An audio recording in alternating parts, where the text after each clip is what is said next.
Hey everyone! Today I wanted to give you a quick video of my budget drive-away tow car and show you what I normally travel with. This car is a 2011 Ford Fiesta SE 5-speed. I purchased it roughly 2 years ago for $1,800.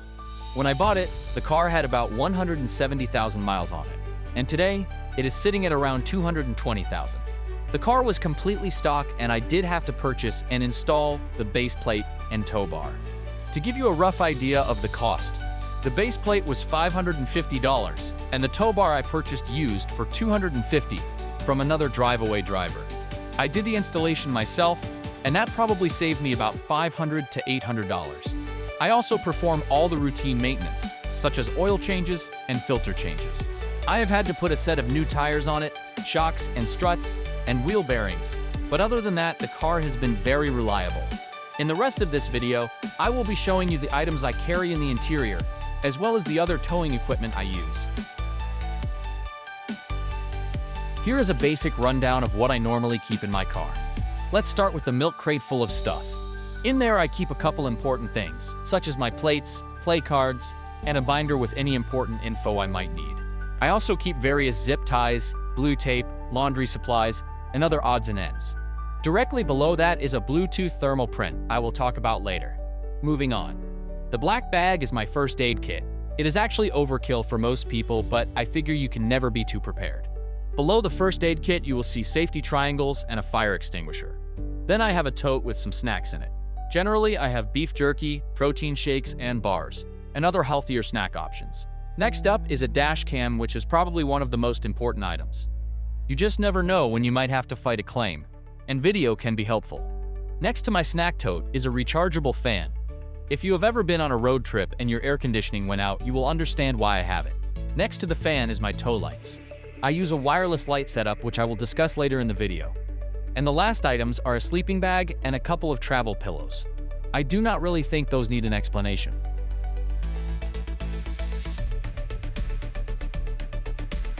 This wireless printer was purchased on Amazon for about $70. It uses rolls of thermal paper. These come in handy in a pinch when you need to get something printed on the road. The downside to these is because it uses a roll. When it prints, the paper comes out and wants to roll up. It is also rechargeable, so you can use it anywhere. Like I said earlier, the light bar is from Towmate. I decided to go with this instead of wired lights on my tow car because of the variety of vehicles I pick up. For me, it would be a pain to have to carry a bunch of wire and connectors, then figure out what I need to use. With this setup, I simply make sure it is charged and use my wireless remote if the unit does not have the 7-pin round or 7-pin flat connections for my 2 transmitters. At the time of this video, the light bar and 1 transmitter is $390. An Edition transmitter is $135, and the remote is no longer listed on their website.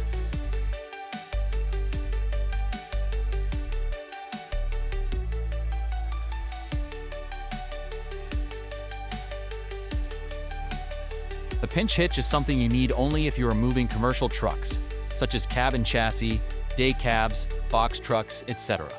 This unit allows you to install a hitch on commercial trucks. How this works is it spreads between the frame rails of the truck, and you tighten some cupped set screws which bite into the metal of the frame rail. You then figure out what other parts you will need to complete the install, so you can hook your tow car up. This unit came from an Amish company in Goshen, Indiana called Martin's Welding. When I purchased it 2 years ago, it was $550, as you see it in the video. I believe today it is $650 for the kit. There are a few other suppliers out there, such as John Page or Tier 1. Again, this is only necessary if you are moving commercial units. If it's just RVs you want to transport, then you will just need a couple of receivers.